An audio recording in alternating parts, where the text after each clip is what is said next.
Hello, everyone. My name's Phil Rutherford. As was mentioned, I wear a couple different hats. We'll call it my day job. I am the vice president of the substance use continuum at the National Council for Mental Wellbeing.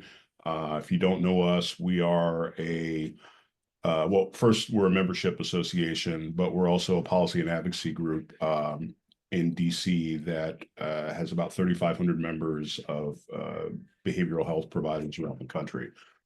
Black Faces, Black Voices. I don't know if I call it my night job, but it's another organization that I founded back in 2020, actually prior to the George Floyd murder. But the concept was very much focused on some of the things that you talked about around overdose and substance use disorder challenges in Black communities.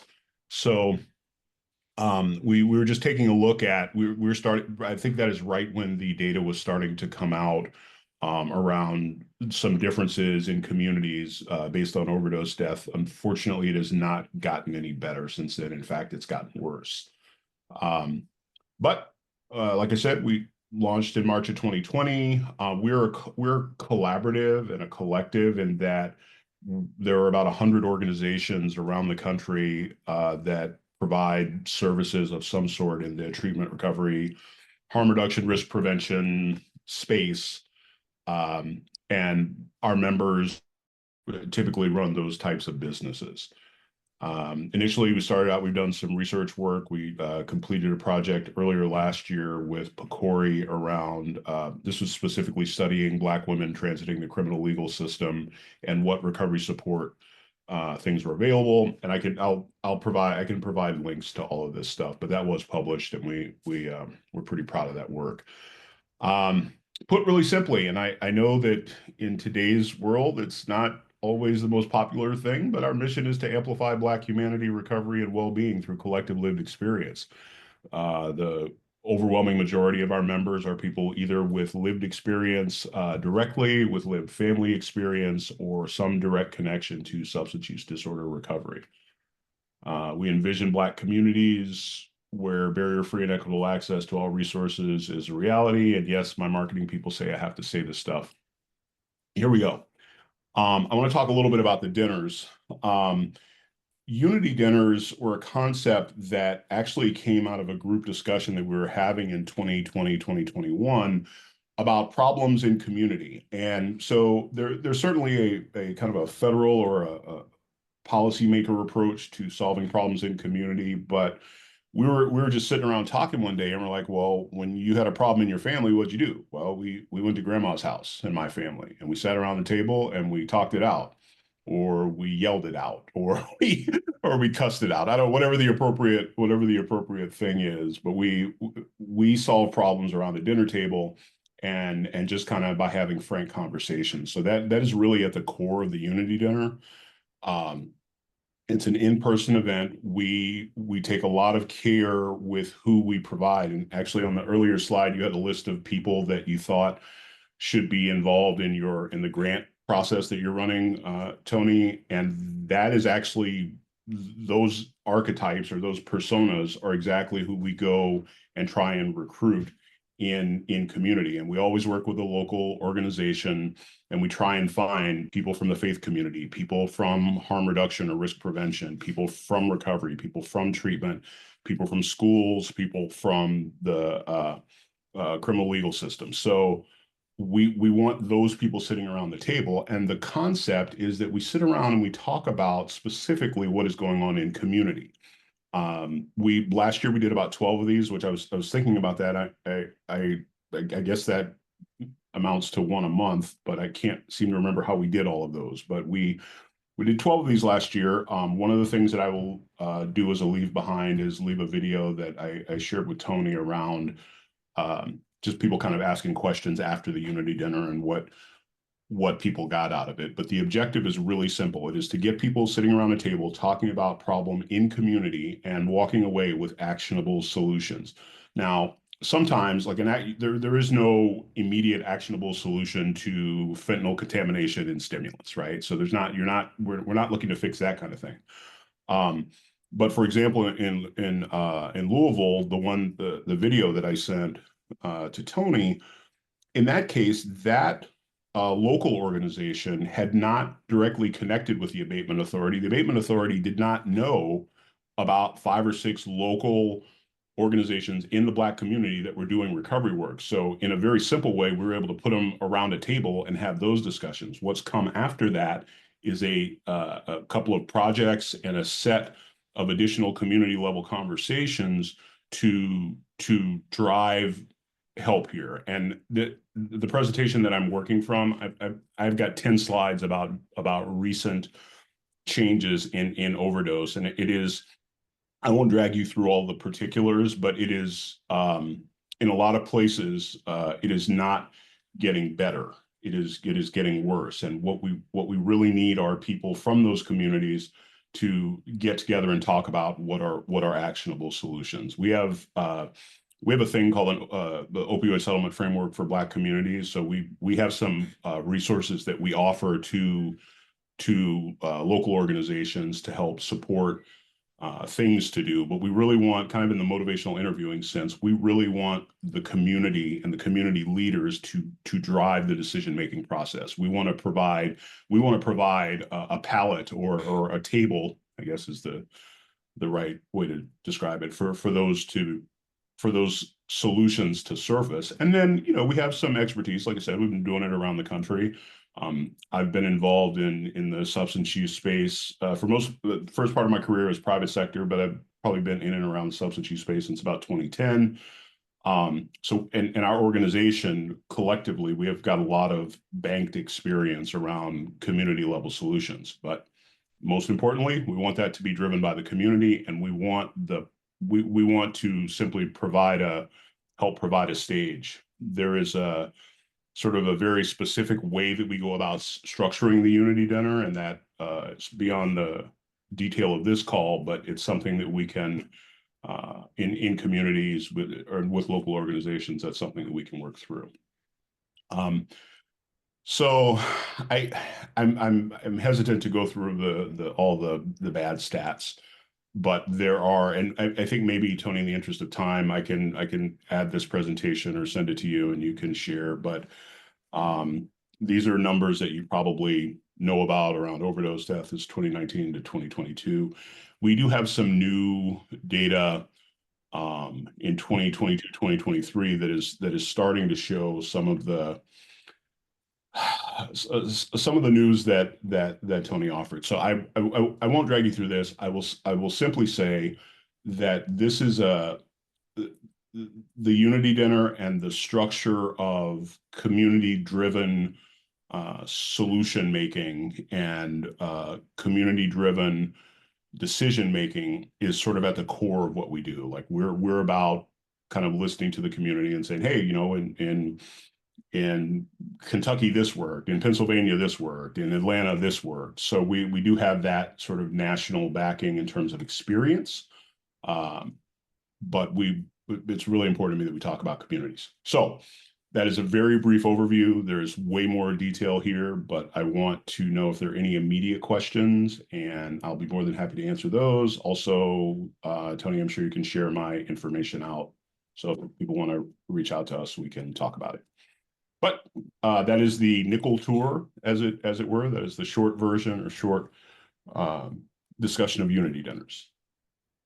That's perfect. Phil, do you mind putting your contact information in the chat?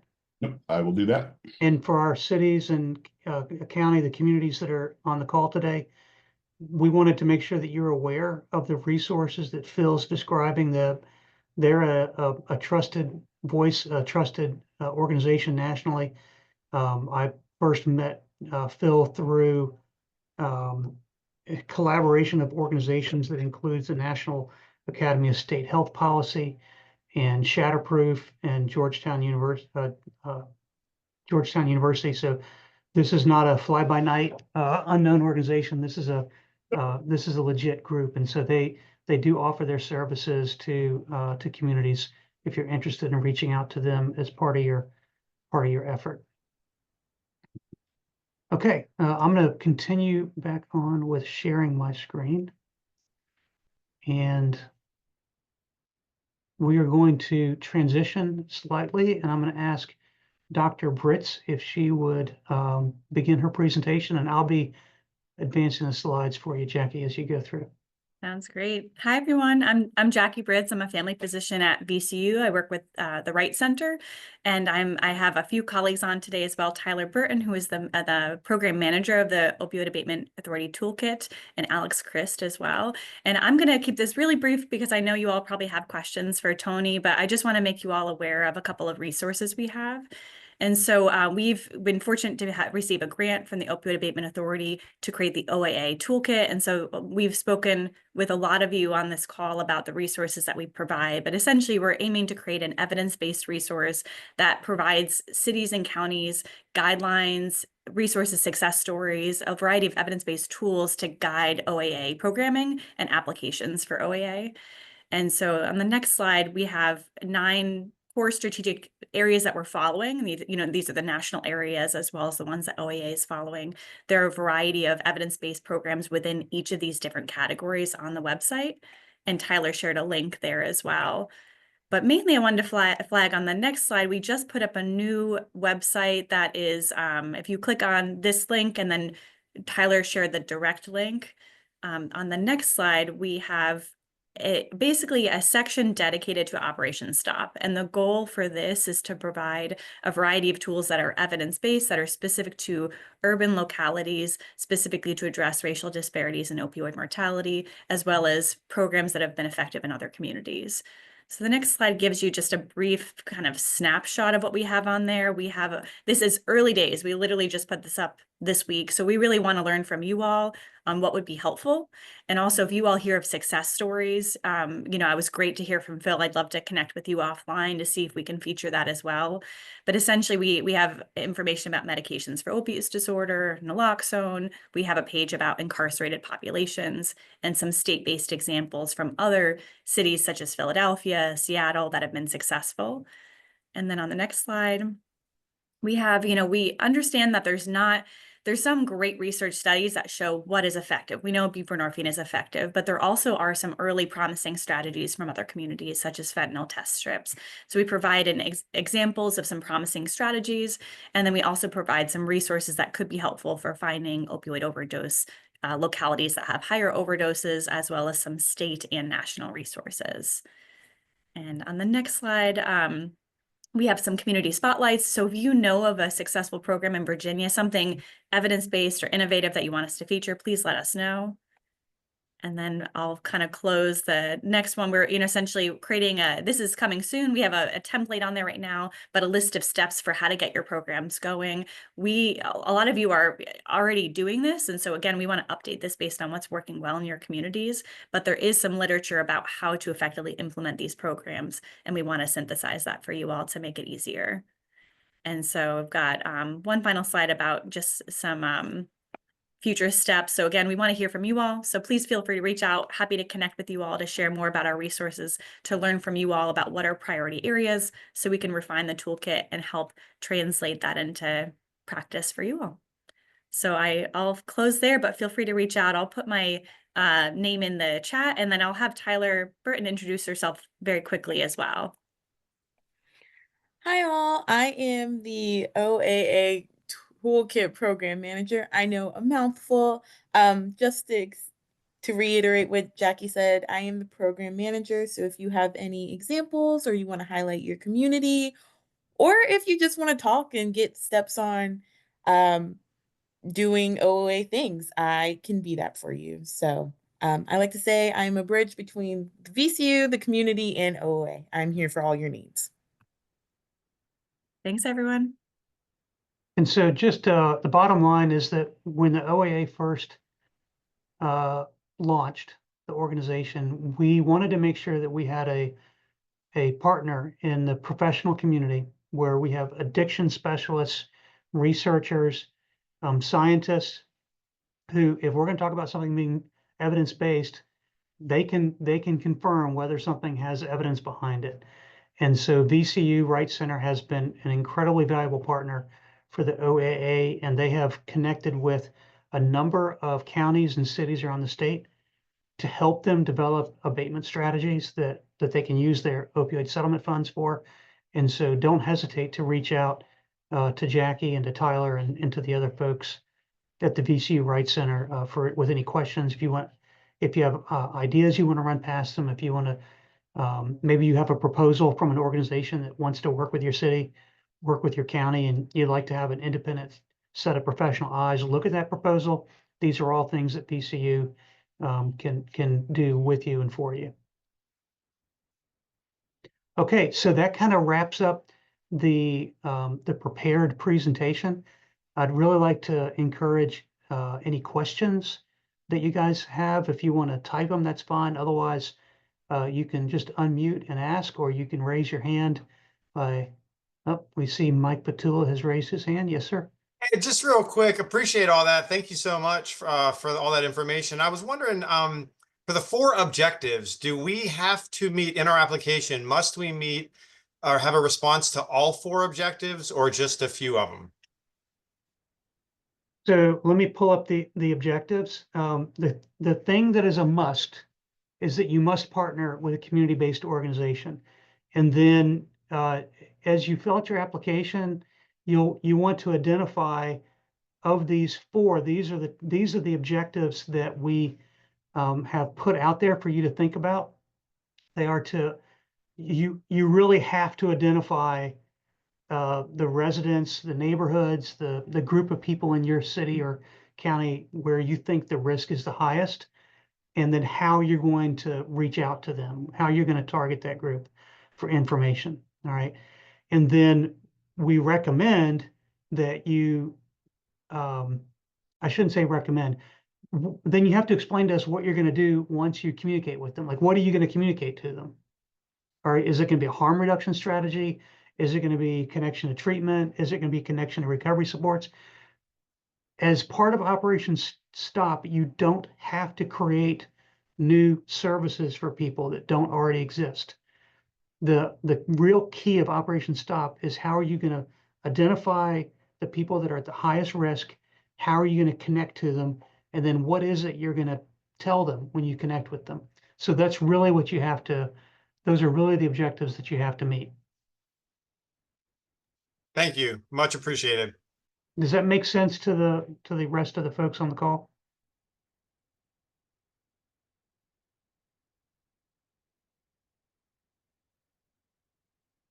So other questions, comments? I will say that I think as you guys are the representatives of the communities that are on the call, you've got a valuable resource in potentially contacting each other, especially for the communities that are physically neighboring. I suspect that you may very well have a situation where the audience of people that you're trying to target, it might be a community, it might be an apartment complex, it might be, part of your city or your county that crosses over the border into your neighbor's community. And so there could be some value in collaborating and working together on these efforts.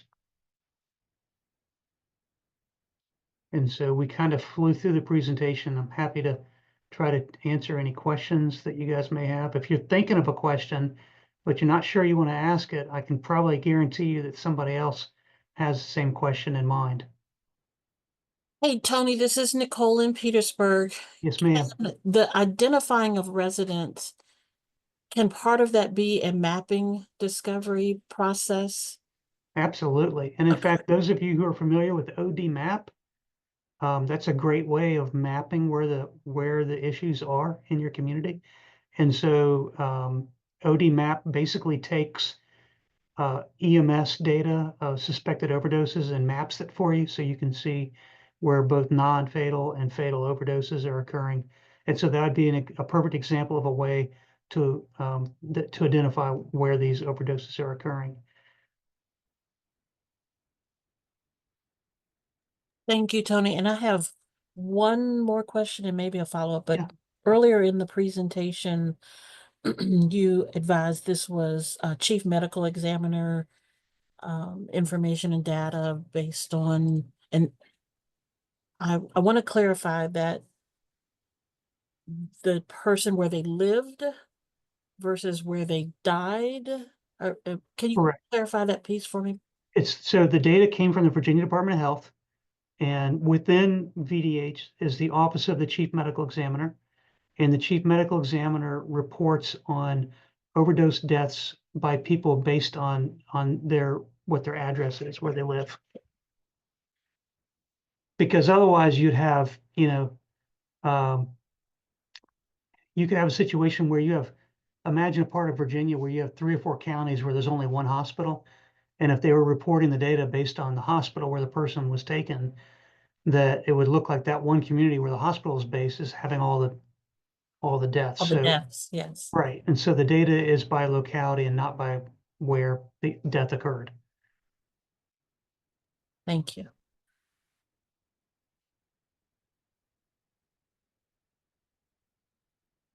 And looks like Mike. Got another question. It's about outcomes. In the announcement, it said that you would assign the outcomes to us. Do you have, will they be similar to the performance outcomes that are on the OAA applications? Or I guess what would that look like is what I'm asking.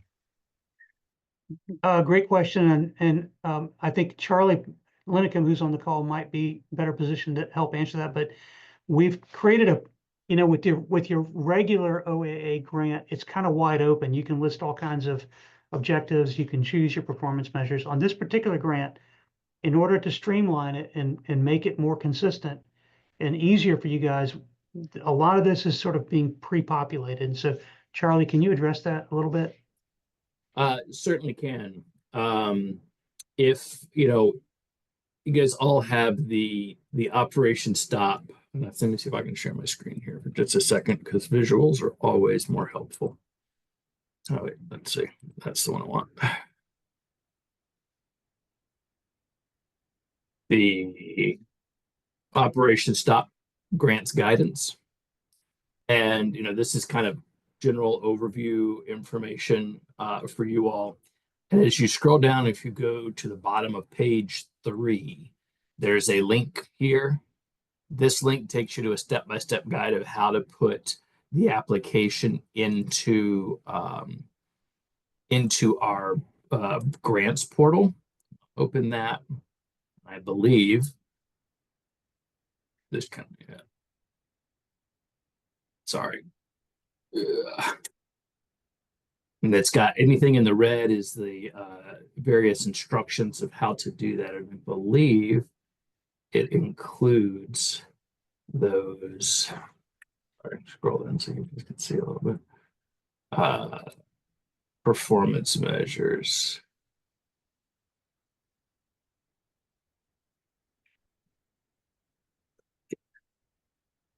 Yes, so enter the required and other performance measures based on your proposed application. For following performance measures are required for each operation stop. So you've got these, and then there is a section in the portal where if there's other measures you all would like to add based on the project that you're doing, you are able to do that as well. But these looks like 7 are under these 2 major categories are the ones that are required to be working towards. Right, and it's key here, Mike Fatula, is that these are the performance measures that you have to enter data into, but we're not telling you what your goals should be for each one of these. And so 100%. if you're not doing clean needle, just put 0 on your goal. But you have to put something in for each of these. Does that help? Yes, very helpful. I appreciate that explanation. Nicole's asking if there's a pre-application due date of March 10th. So we have set for all of our April 1st due applications that if you would like us to review a draft, I think March 10th is the due date for us to be able to get that in. Considering these were announced a little later than our initial grants opportunity, we probably can provide you a little bit of flexibility, but we want to make sure that we have the time to review it with however many others may be coming in and be able to get feedback to you, that if you need to, if we recommend some adjustments, that you have time to kind of gather whatever needs to be done with that, whether it's, leadership feedback or data or something like that. So, and you can always do them earlier than that. We've had a few that our outreach coordinators have already been reviewing that are starting to come in the portal. So we're happy to help anytime, make it the best it possibly can be. Right. And, one thing that's different now that we're using this portal is that we've got really defined limits on how much you can change it after April 1st. But all the way up until the end of March, we will do everything that we can to look at your information and give you feedback before the final date of April 1st rolls around. But one of the problems that we have is that, we've got over 100 active projects right now. Many of those are going to have renewals that come in. And so most And of new our projects applicants, coming too. It is. most of our applicants turn in their grant applications all in the last couple of days. And so we kind of it's like an avalanche in that last week. So I would encourage you to get it in, by mid-March if you can, in order to give us a chance of reviewing it. Yeah. The nice thing too about the portal is you don't have to like download it and email it to us. You can just say, hey, I've got something in there, and we can see what you're working on. And so if you just tell us, hey, can you go look at this piece? We can look at it in pieces or in whole, however works easiest for you all, but we can do it. It's a lot more flexible than it was having to send something to us and us walk through it all and then get on a call and come back. We can do some of it. And there's also going to be like a messaging function inside of the system that we can talk to each other through as well. So,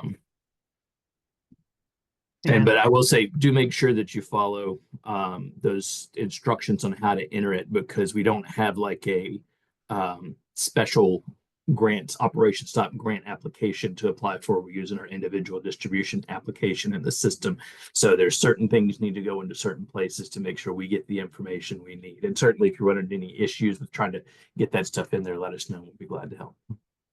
Charlie, what's the best way for people on the call if they want to see those step-by-step instructions? Can we paste the link in the chat? Sure. And Mike Petula? Last questions, I promise. What are we allowed to request matches from direct distribution, gold standard, and or individual distribution for this application? Yes. Okay, great. And suppose worst case scenario, say something happens and you're looking at a potential carry forward into FY 27.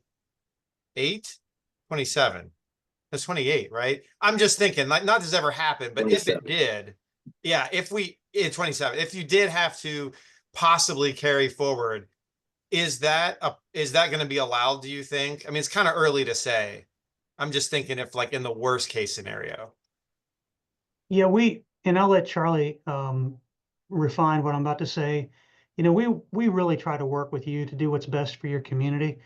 If it's a situation where you've had 24 months, and I don't say you, Mike, in Richmond City, but let's say we had an applicant, they've had the money for 24 months and they've made no progress at all, and they want to carry the money forward. That'd be really hard for us to support. But let's just say there were some problems getting started or there were some delays, but now that it's up and running, it's running well and it's having the type of impact that you want it to have. You just haven't quite finished spending all the money, then that's a whole different scenario. So really, we would have to look at it on a case by case basis. We really want, I mean, this is a case where people are literally dying.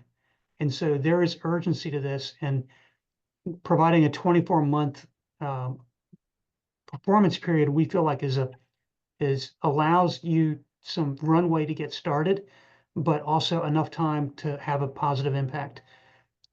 The concern is if you give 3 years or 4 years, that it might take that long to get up and running. So we really do hope and expect that you would use these funds to move quickly on the project.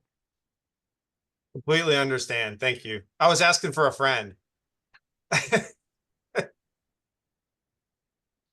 And Charlie just put in the chat the step-by-step instructions. We'll start to wrap up here unless there's other questions coming forward. A big takeaway is I really encourage you to reach out to Phil Rutherford. You now have his contact information, to Jackie or Tyler from the VCU Wright Center. They are in it to win it with us. And they are, they are potential subrecipients of the funds that you can bring down from the OAA to help you with a variety of elements of Operation Stop in your community if you feel like they can be a resource for you. We're very conscientious about the fact that a lot of times cities and counties look at grant applications from the OAA, and you don't have the ability to hire staff to carry out these programs, even with the funding that we have. So we want to make resources available to you, known to you, of organizations like VCU Wright Center that can step in with ready to roll, shovel-ready expertise to help you and your staff implement your projects, as well as organizations like Black Faces, Black Voices. And so feel free to contact them or other potential partners. And these are just a couple of good examples of organizations that can help you. And so one last opportunity for any questions. Nicole from Petersburg has a community meeting on the 18th. So Nicole, I would say reach out directly to Jackie about that, and then you can maybe see about setting that up. And with that, I don't see any other hands raised. Anybody from the OAA team that, I know I forgot to start the recording. What else did I forget? Anything? Any important elements? Jackie, any final words? Just want to say I'm really excited to be part of this, happy to help in any way that we can. And we look forward to meeting more of you to learn all of the great stories and wonderful things that you all are doing. And Phil, anything from your end? Yep, similar sentiment, just thinking about how we can maybe there are a couple of communities where we already have contacts inside of Virginia, so that are people that are on your existing list. So I'm excited to hear from folks, even if it's just to strategize and kind of talk through the best way to do trusted messenger stuff. One thing that I think has become really clear with just the ones that we did last year is that there are multiple levels of understanding of overdose prevention and kind of an understanding even of substance use disorder in communities, and you need trusted messengers for it. Full stop. Fantastic. Okay. Well, I don't see any other questions or comments, so we'll sign off by saying thank you again for participating. Hope everybody has a great Thursday, and again, reach out with any questions.